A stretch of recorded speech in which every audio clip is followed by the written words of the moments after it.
उसका कनेक्शन केरल के संगठन के साथ जरूर निकल आता है। और अब संगठन को लेकर हुआ एक बहुत बड़ा खुलासा। यूपीएसटीएफ की माने तो गरीब मुस्लिम नौजवानों को फंसाकर कट्टरपंथी और जिहादी बना रहा है पीएफआई। रोजगार और सबसे गरीब आदमी को ये टारगेट करते हैं। केरल से पकड़े गए पीएफआई के एक मास्टरमाइंड रऊफ और मेरठ से पकड़े गए बहराइच के मसूद की गवाही से पीएफआई के जिस नेटवर्क का पता चला है उसे जानकर यूपीएसटीएफ के भी होश उड़े हुए हैं। एक लुकआउट कॉर्नर नोटिस जारी किया था और जब ये व्यक्ति त्रिवेंद्रम से निकलने की कोशिश कर रहा था तो इमिग्रेशन के अधिकारियों ने इन्हें डिटेन किया और फिलहाल ये ईडी के कब्जे में है। रऊफ पकड़ा तो गया था लेकिन एसटीएफ के शिकंजे में नहीं आ सका क्योंकि सबसे पहले उसकी टेरर फंडिंग के तारों की तफ्तीश होनी थी। त्रिवेंद्रम से पकड़ा गया रऊफ दिल्ली से लेकर हाथरस तक उपद्रव फैलाने वाले सरगनाओं में से एक बताया जा रहा है। रऊफ के बारे में ईडी को जो सबूत मिले हैं उससे पता चलता है कि मथुरा से पकड़े गए अतीकुर रहमान और पत्रकार कप्पन सिद्दीकी को रऊफ ने करोड़ों की फंडिंग की थी।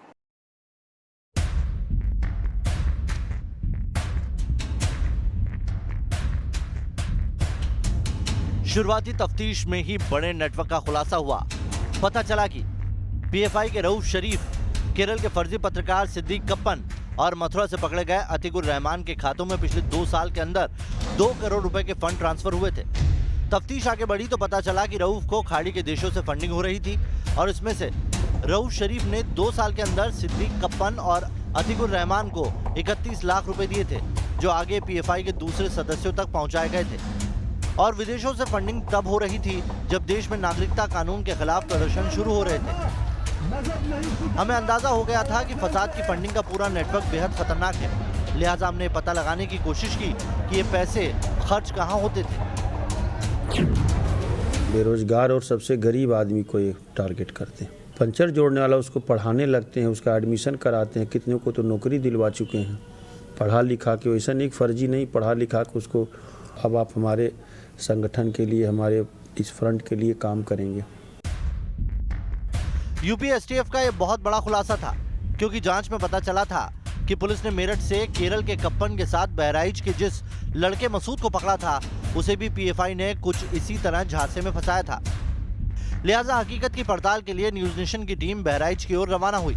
मेरठ से पकड़ा गया मसूद बहराइच के जरवल गांव का रहने वाला था। हमने मसूद का घर ढूंढ निकाला। दिल्ली से हाथरस जाते वक्त मथुरा से 4 लोगों को पकड़ा गया। उन पर आरोप लगा कि वो पीएफआई के सदस्य हैं और बहराइच के जरवल का रहने वाला मसूद अहमद का परिवार है, उनके पिता हैं और उनके भाई भी हैं। उन लोगों से बातचीत करते हैं क्योंकि ये बात कही जा रही है कि सबसे पहले शकील साहब से बात करेंगे, मसूद के पिताजी हैं।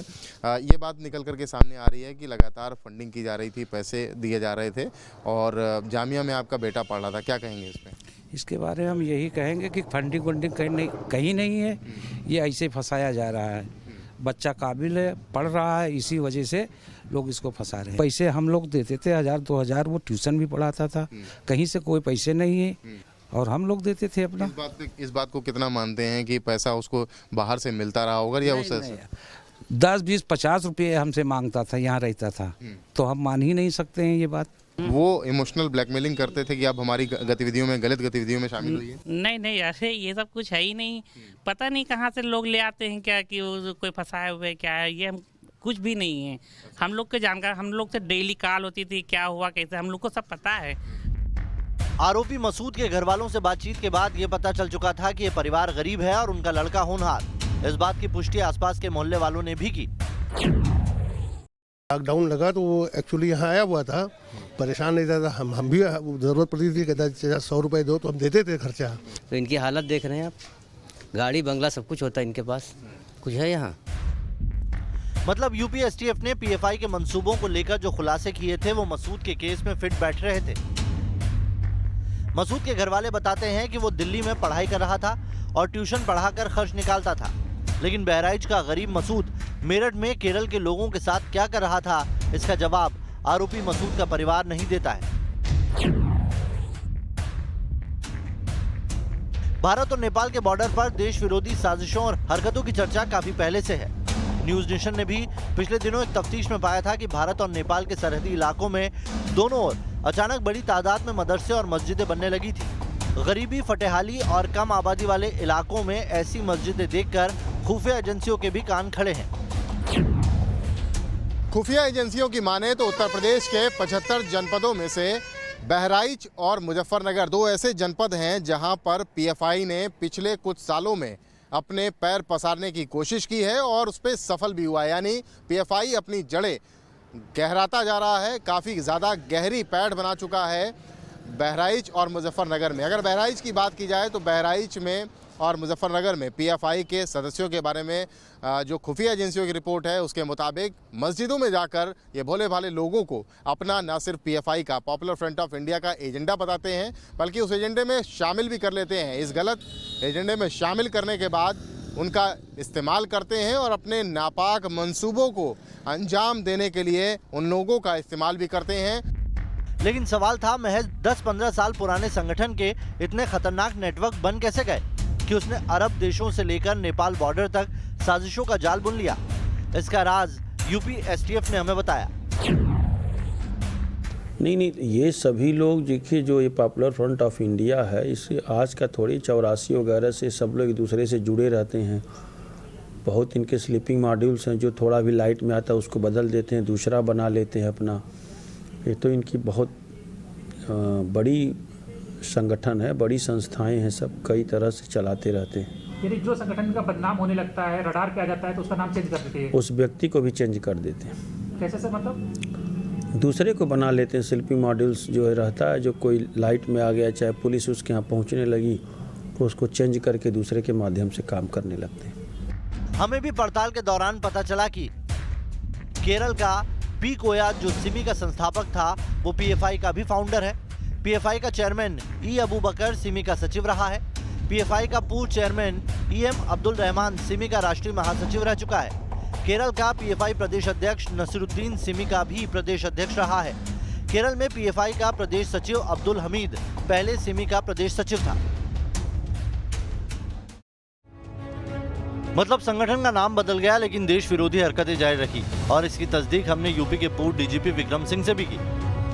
सिमी जब बैन हुई थी तो उसके काडर्स और अंसार पीएफआई में शामिल होकर के वही रणनीति भारत विरोधी और जन विरोधी उनके द्वारा पीएफआई में प्रचलित की गई है और प्रचलित कर रहे हैं। विक्रम सिंह ने सिमी की करतूतें भी देखी थी और अब पीएफआई के तमाम कारनामों के बारे में भी सुन रहे हैं। इन्होंने ही हमें बताया कि सिमी और पीएफआई कैसे मदद के नाम पर गरीब बच्चों की ब्रेन वॉशिंग करके दहशतगर्दी के रास्ते पर धकेलते हैं। पीएफआई जो बाहर की फंडिंग प्राप्त करने के उपरांत भोले भाले विद्यार्थियों को पहले उनकी पढ़ाई लिखाई में मदद के नाम पर थोड़े बहुत पैसे देगा, बाद में उनको गुमराह करके आपराधिक गतिविधियों में सम्मिलित करेगा। और इसकी मिसाल यूपी में भी मिली, क्योंकि जब हाथरस कांड को लेकर प्रदर्शन हो रहे थे, तब केरल में पीएफआई की नजरें यूपी में दंगे भड़काने पर थी।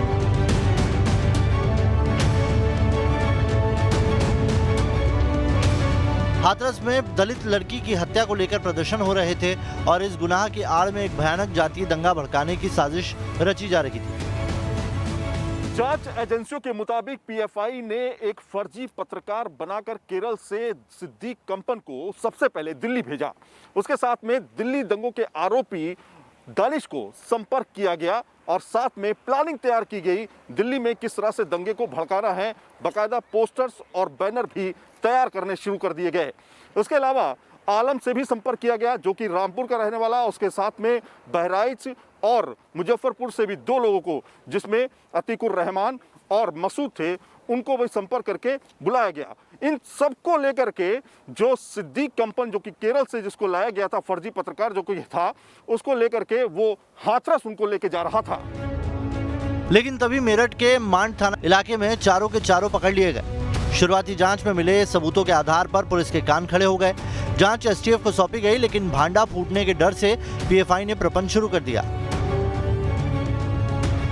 सुप्रीम कोर्ट में केरल के पत्रकार संगठन की ओर से अर्जी दी गई कि सिद्दीक कप्पन को फर्जी फंसाया गया है। तब यूपी एसटीएफ को सुप्रीम कोर्ट में राजफाश करना पड़ा। यूपी सरकार ने सुप्रीम कोर्ट में बताया कि सिद्दीक कप्पन फर्जी पत्रकार है, क्योंकि इसने जिस मीडिया समूह का पत्रकार होने का दावा किया था वो 2018 से ही बंद पड़ा है। यूपी सरकार ने कोर्ट को यह भी बताया कि सिद्दीक कप्पन का सीधा कनेक्शन पीएफआई और फसादी फंडिंग से है। इतना ही नहीं, पीएफआई के रिश्ते आईएसआईएस जैसे विदेशी आतंकी संगठनों से भी हैं।